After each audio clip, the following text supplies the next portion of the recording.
요즘 직장에서 일하면서 뭔가 좀 공허하다, 허무하다, 이런 생각 한 번쯤 해보셨을 거예요. 오늘 바로 그 공허함의 정체가 뭔지, 그리고 어떻게 하면 일에서 다시 의미를 찾을 수 있는지, 그 강력한 생각의 전환에 대해서 한번 같이 깊이 파고들어 보겠습니다. 정말 이상하죠? 우리 모두 마음속으로는 느끼고 있는데, 이걸 딱 꼬집어 말하기에는 참 어려웠던 질문이에요. 생산성은 계속 올라가고 있다는데 왜 일에 대한 만족감이나 내가 이걸 왜 하고 있나 하는 의미는 점점 희미해지는 걸까요? 이 모순, 지금부터 그 원인을 한번 찾아보겠습니다. 이 끓는 물 속 개구리라는 비유가 지금 우리의 상황을 정말 너무나 정확하게 보여주는 것 같아요. 생각해 보세요. 팔팔 끓는 물에 개구리를 바로 던지면 어떻게 될까요? 바로 튀어나오겠죠. 근데 만약에 차가운 물에 놓고 아주 서서히, 아주 천천히 온도를 높이면 개구리는 자기가 위험에 처했다는 걸 알아채지 못하고 결국엔 큰일이 나고 말죠.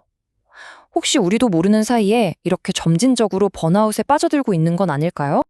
자, 그래서 첫 번째 섹션에서는요, 바로 이 끓는 물 속 개구리 문제, 그러니까 우리 모두가 막연하게 느끼고 있는 이 직업적인 불안감의 근본 원인이 도대체 어디서부터 시작된 건지 한번 진단해 보겠습니다. 지적개공선이라는 말 좀 생소하죠? 이게 오늘날 우리 같은 지식노동자의 현실을 정말 날카롭게 꿰뚫는 비유인데요. 옛날에 노동자들이 개 잡는 배, 그러니까 개공선 위에서 착취당했다면 지금 우리는 컴퓨터 앞에서 보이지 않는 걸 만들고 얼굴도 모르는 고객한테 그걸 제공하고 결국 손에 잡히지 않는 데이터랑 씨름하고 있잖아요. 바로 이 모든 게 추상적이라는 거. 이게 우리를 지치게 만드는 진짜 핵심 원인입니다.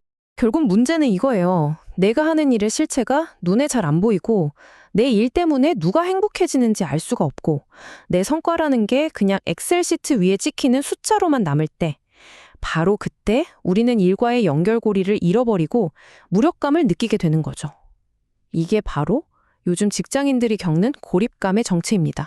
그렇다면 말이죠. 우리는 왜 이런 지적 개공선에 갇히게 된 걸까요? 두 번째 섹션에서는요, 이 문제의 원인이 어쩌면 우리가 지금껏 사용해온 생각의 도구 그 자체에 있을 수 있다는 점을 한번 살펴보려고 합니다. 우리가 회사에서 쓰는 대부분의 비즈니스 도구들은요, 사실 최적화가 가장 중요했던 산업사회를 위해서 만들어진 것들이에요. 과거 데이터를 쫙 정리하고 분석해서 효율을 높이는 데는 정말 효과적이었죠. 하지만 지금 우리가 사는 이 지식사회의 목표는 최적화가 아니라 창조잖아요? 세상에 없던 새로운 가치를 만들어내는 거요. 이걸 하려면 논리만으로는 한계가 있어요.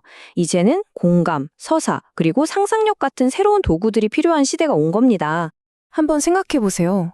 불과 10몇 년 전만 해도 비즈니스 과제라는 게 참 명확했어요. 예를 들면 우리 휴대폰 판매망을 전국으로 어떻게 넓힐 것인가처럼요. 우리가 학교에서 배우고 회사에서 쓰는 SOT 분석이나 3C 분석 같은 것들, 이런 전통적인 도구들은 바로 이렇게 눈에 보이는 구체적인 세계를 다루기 위해 설계된 것들이죠. 결국 지금 우리가 마주한 복잡한 문제에 이런 낡은 도구를 계속 들이대는 건 상황을 더 나쁘게 만들 뿐이에요. 이건 마치 거친 폭풍우가 몰아치는 바다에서 돌로 만든 노를 젓고 있는 거랑 똑같아요. 더 열심히 저으면 저을수록 앞으로 나아가는 게 아니라 점점 더 깊이 가라앉게 되는 거죠. 자, 바로 여기서부터가 오늘 이야기의 진짜 전환점입니다. 이제 데이터에서 인간으로 우리의 관점을 아주 급진적으로 바꿔보는 거예요. 이 두 발표 방식의 차이 느껴지시나요? 발표 A는 아주 전형적이죠. 건조한 논리와 분석으로 시작하고요. 반면에 발표 B는 아주 강력한 개인적인 이야기로 시작합니다. 과연 어떤 방식이 사람의 마음을 움직이고 행동하게 만들까요? 답은 사실 우리 모두 이미 알고 있죠. 바로 이 질문이 모든 것을 바꾸는 시작점입니다. 무엇을 팔까가 아니라 누구를 120% 행복하게 만들까를 먼저 묻는 거죠. 거대한 시장을 분석하는 대신에 당신이 정말 진심으로 돕고 싶은 그 단 한 사람의 얼굴을 떠올리는 순간, 그때부터 모든 것이 달라지기 시작합니다. 이렇게 단 한 사람의 행복에 집중할 때 비로소 우리의 뇌는 활성화되고 진짜 창의력과 목적의식이 깨어나기 시작해요. 일은 더 이상 추상적인 데이터 게임이 아니라 한 사람의 삶을 더 좋은 방향으로 이끌어주는 아주 의미 있는 여정이 되는 겁니다. 자, 좋습니다. 그럼 이제 왜 그래야 하는지는 알았으니 어떻게 할 것인지로 넘어가 볼게요. 이 인간 중심 모델에서 성공하기 위한 새로운 원칙들은 과연 뭘까요? 이때 우리가 추구해야 할 궁극적인 목표는 바로 지명 검색을 이끌어내는 겁니다. 이게 뭐냐면요. 고객이 어린이 직업체험 테마파크처럼 일반적인 카테고리를 검색하는 게 아니라 그냥 키자니아라고 당신의 이름을 바로 검색하게 만드는 거예요. 당신의 브랜드 이름이 곧 그 카테고리 자체가 되는 것. 이게 바로 새로운 시대의 성공 공식입니다.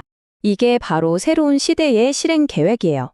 첫째, 다른 누구와도 비교되지 않는 당신만의 독자적인 카테고리를 만드세요. 둘째, 사람들이 쉽게 떠올리고 검색할 수 있는 이름을 짓는 겁니다. 그리고 셋째, 그 이름에 아주 강력한 스토리를 부여해서 마지막으로 고객들이 그냥 물건을 사는 소비자를 넘어서 당신의 이야기 속 하나의 등장인물이 되도록 만드는 것. 자, 이제 마지막 섹션입니다. 지금까지 나왔던 모든 개념들을 하나의 강력한 전략으로 쫙 묶어볼 시간이에요. 당신의 이야기와 당신의 전략을 어떻게 하면 하나로 만들 수 있을까요? 저는 이 비유가 모든 걸 말해준다고 생각해요. 논리나 데이터 분석은 우리에게 아주 튼튼한 배를 만들어주죠. 그건 분명해요. 하지만 아무리 세상에서 제일 튼튼한 배가 있어도 어디로 가야 할지 모른다면 그냥 망망대를 또 다닐 뿐이잖아요. 우리에게 방향과 목적지, 즉 왜 가야 하는지를 알려주는 나침반. 그게 바로 스토리입니다. 고객이 어떤 제품을 구매하는 행위는요, 사실 자신의 마음속에 흐르는 이야기와 기업이 들려주는 이야기가 깍하고 만나는 그 순간에 일어납니다. 그러니까 고객은 단순히 물건을 사는 게 아니에요. 자신의 정체성과 가치를 표현하고 더 큰 여정에 함께하는 그 경험을 구매하는 거죠. 이게 바로 스토리 중심 접근법이 만들어내는 아주 깊은 심리적인 연결입니다. 이제 마지막 질문은 여러분의 몫입니다.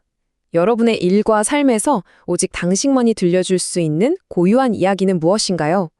그리고 당신이 120% 행복하게 만들어주고 싶은 그 단 한 사람은 누구인가요? 그 답을 찾아가는 여정, 그것이야말로 번아웃을 넘어선 진짜 돌파구가 되어줄 겁니다.